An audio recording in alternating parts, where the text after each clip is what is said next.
Dear users, welcome to JS in English Learning. We are with Unit 7 of PGTRB and we are discussing Grish Karnad's play, Tuklak. And we are with scene 3 of the play. Scene 3 உடைய setting என்ன அப்படின்னு question கேட்கலாம். So please focus on the setting. It is a yard in front of a big mosque. ஒரு பெரிய mosque டெல்லியில. அந்த மாஸ்க்ல அந்த மாஸ்கோடைய முன்பகுதியில there are a few people who are gathered. Who are the people அப்படின்னு பாத்தீங்கன்னா it is Muhammad Tughlaq, and then you have Sheikh Imamuddin and a few servants of the palace, and there is nobody else. ஆனா announcement என்ன கொடுக்கப்பட்டது? scene 2 உடைய எண்ட்ல an announcer comes and he tells all the people that they have to gather in order to listen to Sheikh Imamuddin. ஆனா ஷேக் இமாமுதீன் வந்து எல்லா அரேஞ்ச்மெண்ட்ஸும் king ஏற்பாடு பண்ணிட்டாரு அப்படின்னு அந்த அவருக்கு சொல்லப்பட்டது. அதையை நம்பி அவரு அங்க வந்திருக்காரு. அங்க வந்து பார்த்தா மக்கள் வரல. ரொம்ப வெகு சில பேர் மட்டும் தான் இருக்கிறாங்க. யாரு அப்படின்னா Muhammad and ministers and some amirs and some sardars, அவங்க மட்டும்தான் இருக்காங்க. Some servants are there. இதை பார்த்த உடனே என்ன பண்றாங்க, அவங்க ரெண்டு பேருக்குள்ளாரையும் ஒரு சின்னதா ஒரு பேச்சுவார்த்தை நடக்கிறது. அந்த பேச்சுவார்த்தையில நம்ம ஒருத்தரை புதுசா பார்த்தோம்னா நம்ம என்ன பண்ணுவோம், நார்மலா there will be greetings. அந்த மாதிரி கிரீட்டிங்ஸ் இருக்கு. அந்த கிரீட்டிங்ஸ் முடிச்ச உடனே ஓகே நம்ம முகமது வந்து ஒரு சில விஷயங்கள் வந்து ஷேக் இமாமுதீனுக்கு ரொம்ப பிளண்டா சொல்றாரு. என்ன அப்படின்னா, you are creating lot of problem for me.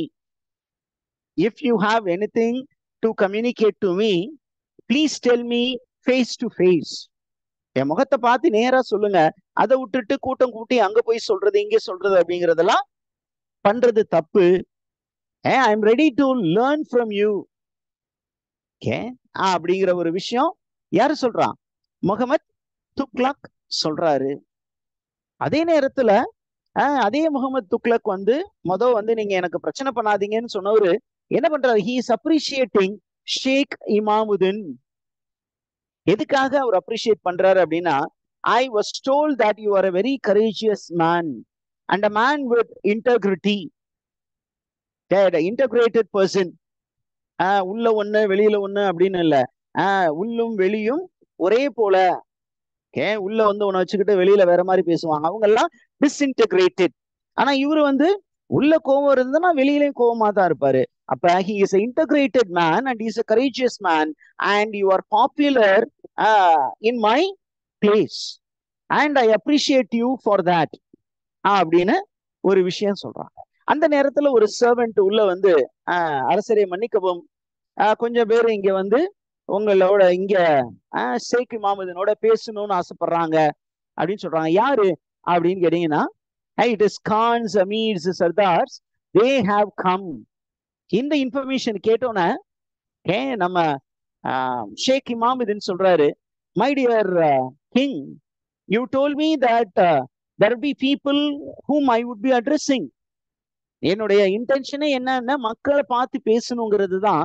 ஆனா இங்க வந்து பார்த்தா நீங்க யாரு இங்க வந்து ஆடியன்ஸா கூட்டிட்டு வர்றீங்க அப்படின்னா, you are calling a gang of bootlickers.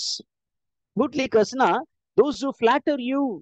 உன்னுடைய கால்ல என்ன உங்க ஷூவே என்ன பண்ணிட்டு இருக்காங்க, அந்த ஷூவுக்கு பாலிஷ் போடக்கூடிய வேலை செய்யறவங்க. ரொம்ப அசிங்கமான term, it's a slang word, bootlicker. bootlickerனா it is flatterers. உங்களுடைய அடிமைகளா இருக்கக்கூடியவங்க. Ideologically they are your slaves. அப்படிப்பட்ட மக்கள் கிட்ட நான் உரையாற்ற வேண்டும் என்று நீங்கள் நினைக்கிறீர்களா? நான் அவங்களோட பேச விருப்பப்படல அப்படிங்கிற ஒரு விஷயத்த அந்த ஷேக் இமாமுதீன் தெளிவா துக்ளக்கிட்ட சொல்லிடுறாரு. சொல்லிட்டு என்ன சொல்றாரு அப்படின்னா, you promised me that you will gather people here and I wanted to speak to them about the religion and about the condition of Muslims in India and I wanted to speak about your rule. நீங்க வந்து என்ன பண்ணிட்டீங்க, எனக்கு promise பண்ணது ஒண்ணு ஆனா செஞ்சிருக்கிறது ஒண்ணு. எனக்கு இதை பத்தி கவலை இல்லை. நாளைக்கு என்ன பண்ண போறேன், I am going to the market place tomorrow I will meet people there and I will speak whatever I wish to speak tomorrow. நான் என்ன பேசணும்னு நினைக்கிறேனோ அதை நாளை நான் பேசிக்கொள்கிறேன் அப்படின்னு சொல்றாரு. ஓகே, சொல்லி முடிச்சுட்டு என்ன சொல்றாரு? ஓகே, சொல்லி முடிச்ச உடனே முகமது தன்னுடைய சோல்ஜர்ஸ்க்கு வந்து சைகை காட்டிட்டு வெளியில போறாரு. வெளியில போயிட்டு உள்ள வந்து திருப்பியும் என்ன சொல்றாரு அப்படின்னு கேட்டீங்கன்னா, my dear Sheikh Imamuddin, okay, why are you so angry with me? Am I not respecting the saints? Am I not respecting the preachers? அப்படின்னு சொன்னோன்னே இவர் சொல்றாரு, அரசரே நான் உங்களுக்கு ஒரு விஷயம் சொல்றேன். என்ன அப்படின்னா, இந்த குரானை மக்களிடம் கொண்டு சேர்க்கக்கூடியவர்கள் யாரு அப்படின்னா, இட் இஸ் சாயித்ஸ் அண்ட் உலேமா. சாயித்களும் உலேமாக்களும் தான் அந்த குரானில் இருக்கக்கூடிய சட்டங்களை மக்களுக்கு எடுத்து கூறுபவர்கள். ஆனா நீங்க என்ன பண்ணிட்டீங்க? இந்த சாயித்ஸையும் உலேமாக்களையும் அரசு செய்து ஜெயிலில் போட்டு விட்டீர்கள். அது தப்பு தானே, இதை நீங்க பண்ணியிருக்க கூடாதுல்ல அப்படின்னு சொன்ன முகமது பாருங்க ரொம்ப ஒரு விஷயத்த வந்து ஆணித்தரமா சொல்றாரு. என்ன அப்படின்னா, அவங்களை ஏன் அரெஸ்ட் பண்ணேன்னு ஒரு காரணம் இருக்குல்ல Sheikh Imamuddin. Sayyids and ulemas are religious people. அவங்களுடைய ரெல்ம் என்ன அப்படின்னா ரிலிஜன் தான். சாமியை பத்தி போதிக்க வேண்டியவர்கள், இறை சட்டத்தை மக்களுக்கு சொல்ல வேண்டியவர்கள். ஆனா அவங்க வேலையை விட்டுவிட்டு பாலிடிக்ஸ்குள்ளார மூக்கு நுழைக்க ஆரம்பிச்சாங்க. ஓகே, நான் என்னைக்காவது இறை வார்த்தையை மீறி நடந்து இருக்கிறேனா? நான் வந்து குரானை முழுசா நம்புறவன். குரான் வந்து என்ன 5 தடவை தொழுக சொல்லுதுன்னா நான் 5 தடவை தொழுக கூடியவன். அப்படி நான் இருக்கையில என்னையே வந்து என்னுடைய ஆட்சியை குறை சொல்லி என்ன பண்றாங்க? அரசியல் என்னிடமே பேசினா எனக்கு கோவம் வருமா? கோவம் வராதா? கோவம் வந்துச்சு, அதனால அவங்களை அரெஸ்ட் பண்ணேன். ரெண்டாவது விஷயம், இந்த சாயித்ஸும் உலேமாவும் they want me to be a Muslim alone, to favor the Muslims alone. But I am a king and I have subjects who are Muslims, Hindus, Jains, and I have to be a man for all the people who follow all the religions. I am not the ruler of Muslims alone. அப்படின்னு சொன்னோன்ன இதுதான்ப்பா உன்னோட பிரச்சனையே அப்படின்னு இமாமுதீன் முந்திக்கிறாரு. முந்தி என்ன சொல்றாரு அப்படின்னா, you are favoring the Hindus and in the process of favoring the Hindus you are disfavoring the Muslims. இது பண்ண கூடாது, இது பண்றது தப்பு, நீ இப்படி எல்லாம் பண்ணக்கூடாது அப்படின்னு சொல்லிட்டு இன்னொரு விஷயம் உனக்கு நான் தெளிவுபடுத்துறேன் தம்பி அப்படின்ட்டு ஒரு விஷயத்த சொல்றாரு. என்ன சொல்றாரு அப்படின்னு கேட்டீங்கன்னா, God has chosen you and had made you the king. You are a Muslim and God has chosen you to spread Islam. You know, for several hundred years, இங்க எத்தனை கொடுத்திருக்காங்கன்னா, okay, for 700 years many Muslim emperors strive to establish a Muslim state, and whenever they occupied a land they tried to spread Islam, and we want you to do that. ஒரு முஸ்லிம் ரூலா இருந்து கொண்டு நீ முஸ்லிம்ஸை favour பண்ணாம ஹிந்துஸை favour பண்றது சரி இல்லை அல்லவா? கடவுள் உன்னை எதற்காக வந்து ஒரு அரசனாக நியமித்திருக்கிறார் அப்படின்னு சொன்னீங்கன்னா, நீ இஸ்லாத்தின் படிப்பினைகளை மற்ற மக்களுக்கு கொண்டு சேர்க்க வேண்டும். அதுக்காகத்தான் கடவுள் உன்னை சூஸ் பண்ணியிருக்கார். ஆனா நீ நன்றி அற்றவனாக மாறிவிட்டாய். அதான் லாஸ்ட் லைன்ல இருக்கு. God has given you everything. He has given you power. He has given you learning. He has given you intelligence. He has given talent. But you have to repay the debt. நீ கடன்பட்டவனாய் இருக்கிறாய், அல்லாஹ்வுக்கு கடன்பட்டவனாய் இருக்கிறாய். அதை நீ முதலில் செய் அப்படின்னு சொன்னோன்னே முகமது சொல்றாரு, மன்னிச்சுக்கோங்க, sorry, I cannot be like that. And my forefathers might have been Muslims who were spreading Islam, but I am a man for all the people. அப்படின்னு சொன்னோன்னே ஷேக் இமாமுதீன் திருப்பியும் வர்றாரு. வந்து இவருக்கு ஒரு அட்வைஸ் சொல்றாரு. என்ன அப்படின்னு கேட்டீங்கன்னா, தம்பி, நான் உனக்கு இன்னைக்கு ஃபேஸுக்கு நேராவே சொல்றேன். Quran says that, okay, a worst sin than parricide is to proclaim oneself as God. You are trying to proclaim yourself as God. எல்லா மக்களும் உன்னை கடவுளாக பார்க்க வேண்டும் என்பதற்காகவே நீ என்ன பண்ணிட்டு இருக்க? ஹிந்துஸ ஸ்பெஷலா ஃபேவர் பண்ற. நீ உன்னை அவங்க பெரிய அப்படியே ஒரு பெரிய என்ன பண்ணணும், ஒரு கோயில் கட்டி உன்னை கும்பிடணும் அப்படிங்கிற அளவுக்கு அவங்களுடைய மனசுல ஆங்கமா நீ போய் அமர வேண்டும் என்று முயற்சிக்கிறாய். நீ கடவுளாகணும் முயற்சிக்கிற. This is worst crime than parricide. parricide ஏற்கனவே நீ பண்ணிட்ட. இப்ப வேற என்னவும் பண்ண பாக்குற? உன்னையே கடவுளாக நீ பிரகடனப்படுத்திக் கொள்ள பாக்குறாய். இது தவறு. Did you get that, teachers?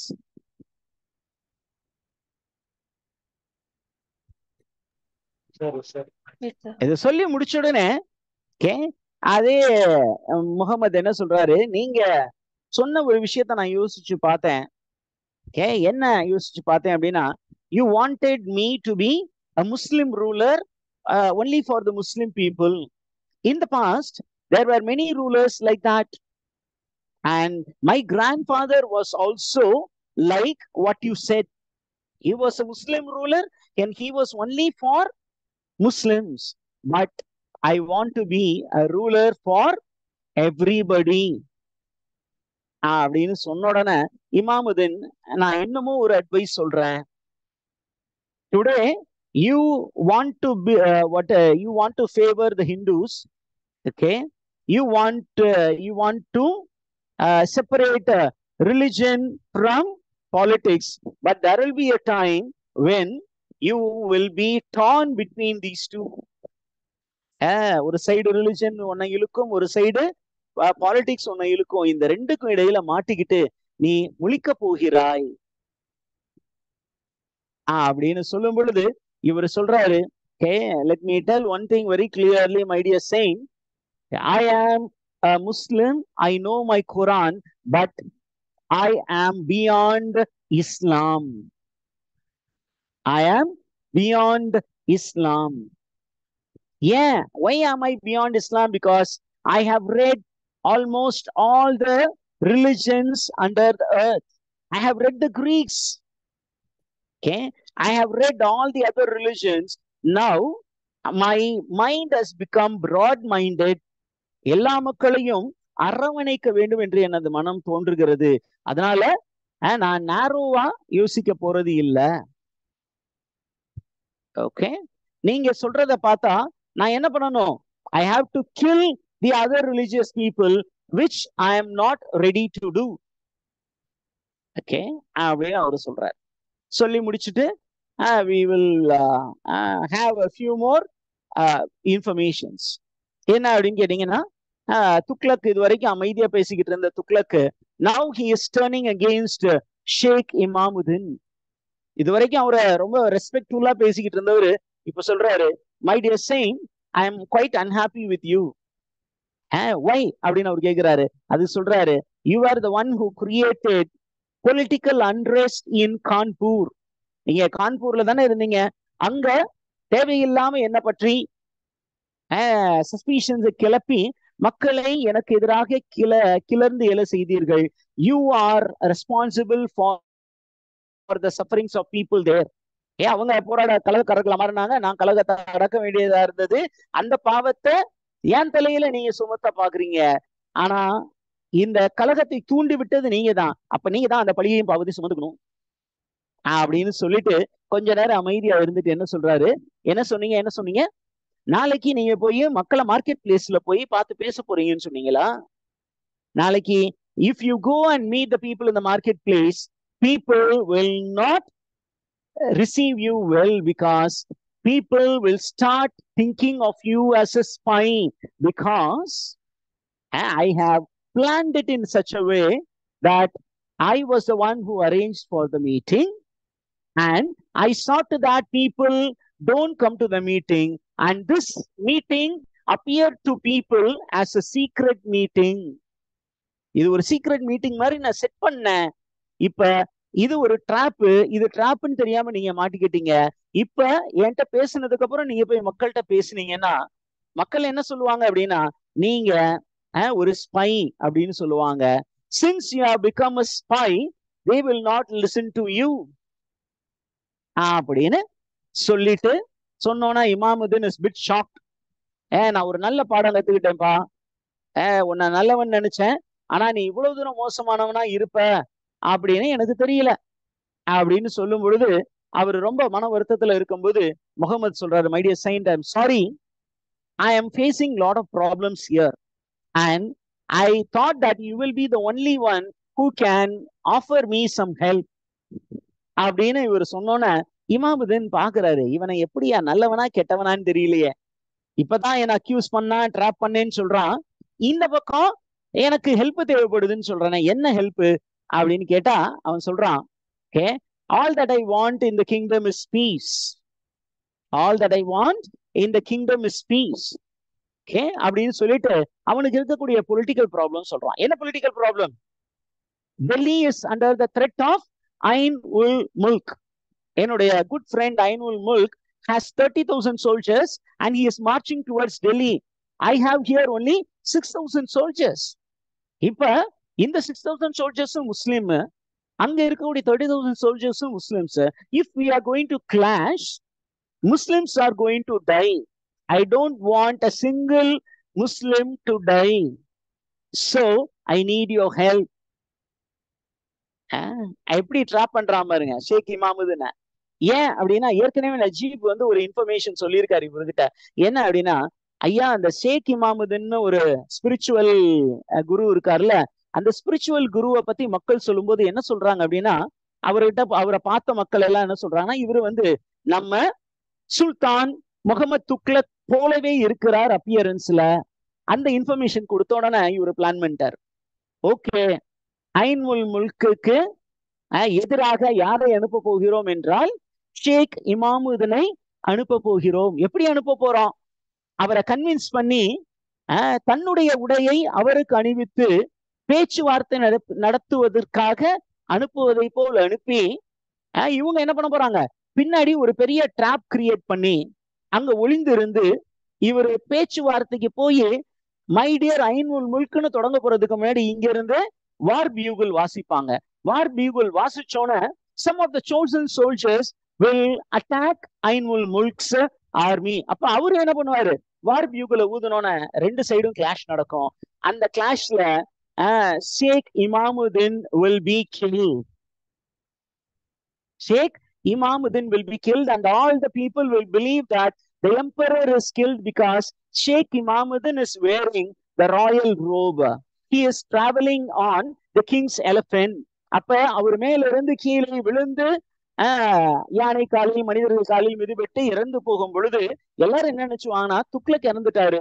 அப்ப துக்ளக் இறந்துட்டாரு அப்படிங்கிற அந்த ஒரு மமதையில எல்லா எதிரிகளும் இருக்கும் பொழுது ஷேக் இமாமுதீன் சுல்தான் முகமது துக்ளக் என்ன பண்ணுவாரு, தன்னுடைய 6,000 சோல்ஜர்ஸோடு ஒரு சோசன் சோல்ஜர்ஸோடு என்ன பண்ணுவாரு, இந்த மக்களை எதிர்பாராமல் தாக்கி பல அப்படியே சுத்தி வளைச்சு தாக்கும் பொழுது எதிரிய என்ன பண்ணுவாரு, அரெஸ்ட் பண்ணுவாரு. அரெஸ்ட் பண்ணி அவங்க மன்னிப்பு கேட்க வைத்து அதற்கப்புறம் அவங்களை எங்க அனுப்பணுமோ அந்த இடத்துல மன்னிப்பு கொடுத்து அனுப்பி விட்டு விடும். இதுதான் அவருடைய பிளான். அப்ப அந்த பிளான் எல்லாம் செய்யறதுக்கு முன்னாடி இவர் என்ன பண்றாரு, ரொம்ப நல்ல ஒரு மாதிரி, ஐயா எந்த ஒரு முஸ்லீம் கூட என்னால சாகக்கூடாது, அதனால I want you to be my envoy, I want you to be my diplomat, I want you to go and speak to Ain ul Mulk for peace. I want you to do that. The life of all the Muslims in Delhi and the life of Muslims from Oudh is in your hands. அப்படின்னு அப்படியே முதலை கண்ணீர் விடுகிற நம்ப வச்சு கழுத்து இருக்க போறார். You understand that, teachers?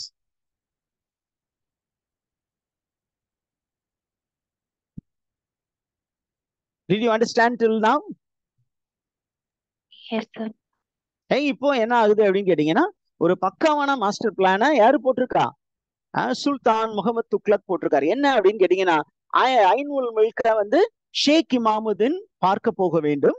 And Sheikh Imamuddin is now employed as an envoy, as a negotiator, peace நெகோசியேட்டரா ஷேக் இமாமுதீன் போகணும். அப்ப போகும்போது அவர் யாருடைய ட்ரெஸ் அணிந்து கொண்டு போக வேண்டும்?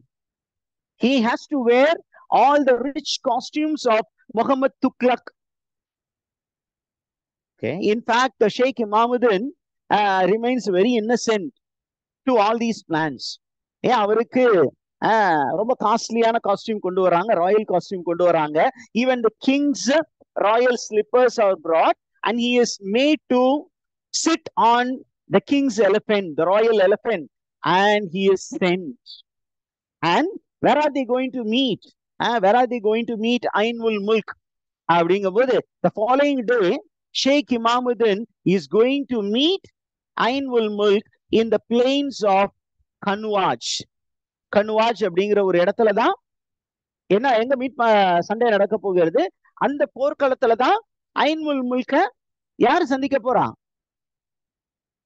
ஷேக் இமாமுதீன். ஷேக் இமாமுதீன். அப்ப இவர் என்ன சொல்றாரு, நீங்க முன்னாடி போய் அவரை மீட் பண்ணுவீங்க நாளைக்கு. நீங்க எங்க இருப்பீங்க அப்படின்னா, நான் பின்னாடி இருப்பேன், நான் பின்னாடிதான் இருப்பேன், கவலைப்படாதீங்க, நீங்க பேசிட்டு அவரு ஓகேன்னு கன்வின்ஸ் பண்ண வைங்க அப்படின்னு சொல்றாரு. ஒருவேளை அவர் கன்வின்ஸ் ஆகல அப்படின்னு கேட்டீங்கன்னா, நான் மெதுவா வந்து பேச்சுவார்த்தைக்கு வர்றேன் அப்படின்னு சொல்லி யார கன்வின்ஸ் பண்றாரு? ஷேக் இமாமுதீனை கன்வின்ஸ் பண்றாரு.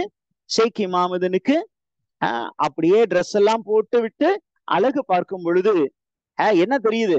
ஷேக் Imamuddin resembles Muhammad Tughlaq very closely. எல்லாருமே பார்த்து ஆச்சரியப்படுறாங்க. எல்லாரும் பார்த்து ஆச்சரியம் மட்டும்தான் பண்றாங்க. ஆனா முகமது துக்ளக்கு தான் தெரியுது இது எல்லாமே ஒரு மாஸ்டர் பிளான். இதைத்தானே நான் பிளான் பண்ணேன், அவன் என்ன மாதிரி தான் இருக்கணும். அங்க போர்க்களத்துல ஆப்போசிட்ல வர்றது யாருன்னு ஐன் உல் முல்குக்கு தோணும் அப்படின்னா, முகமது துக்ளக் தான் இருக்காரு. முகமது துக்ளக்கை எப்படியாவது கொல்லணும் அப்படின்னு அவன் முயற்சி பண்ணுவான். ஆனா சாக போறது யாரு? ஷேக் இமாமுதீன். இப்போ முகமது துக்ளக்கு கொன்னாச்சு அப்படின்னு அவரு கொஞ்சம் ரிலாக்ஸ் ஆகுற நேரத்துல பின்னாடியில இருந்து அட்டாக் பண்ணி அவரோட சுத்தி விளைச்சு அடி நொறுக்கிட்டு அவரை கொல்லாம அவரை ஒரு கில்ட் கான்சியன்ஸோட அவரு டெக்கானுக்கு போக மாட்டேன்னு சொன்னாரு. நீ டெக்கானுக்கு போவேனா, திருப்பியும் அவுதிக்கே போ, நீ எனக்கு ஒரு நல்ல ஃப்ரெண்ட் ஆயிரு அப்படின்னு சொல்லி அவரை கொஞ்சம் இமோஷனலா கண்ட்ரோல் பண்ணி திருப்பியும் அவரை அனுப்ப போறாரு. ஆனா ஏன் அவரை வந்து மன்னிச்சு விட்டாரு அப்படிங்கிறத அடுத்த சீன்ல தன்னுடைய அம்மா கிட்ட சொல்லுவார். ஏன்பா அவன் வந்து உனக்கு எதிரியா மாறினவன ஐன் உல் முல்க வந்து கொன்னு இருக்கணும்ல, ஏன் கொல்லாம விட்ட அப்படின்னு சொல்லும் பொழுது அவரு சொல்லுவாரு, அம்மா இந்த செஸ் கேம் விளையாண்டுகிட்டு இருந்தேன்ல, அதுல நான் ரொம்ப நேரம் போராடிக்கிட்டு ஒரு ப்ராப்ளத்துக்கு சொல்யூஷன் கண்டுபிடிக்க முயற்சி பண்ணேன். இந்த ஐன் உல் முல்க வந்து ஒரு மீட்டிங்ல பார்த்தேன்.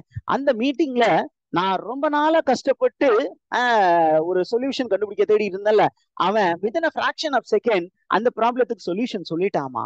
அப்பதான் தெரிஞ்சிச்சு இந்த மாதிரி ஒரு பிரில்லியன்ட் மைண்ட நம்ம பக்கத்துல வச்சுக்கணும். அவனை நமக்கு அடிமையா வச்சுக்கிட்டோம்னா அவன் நமக்கு பிற்காலத்துல பெரிய அளவுக்கு உதவி செய்வான். அதனால என்ன பண்ண, இந்த ஒரு போர்க்களத்துல அவன் வந்து கொஞ்சம் மன வருத்தத்துல இருந்தான். அவன் கூட பேசி அவனை வந்து கன்வின்ஸ் பண்ணி அவனை மன்னிச்சு விட்டு திருப்பியும் எங்க அனுப்பி விட்டேன், அவுதிக்கே அனுப்பிட்டேன் அப்படின்னு அடுத்த சீன்ல சொல்லுவார்.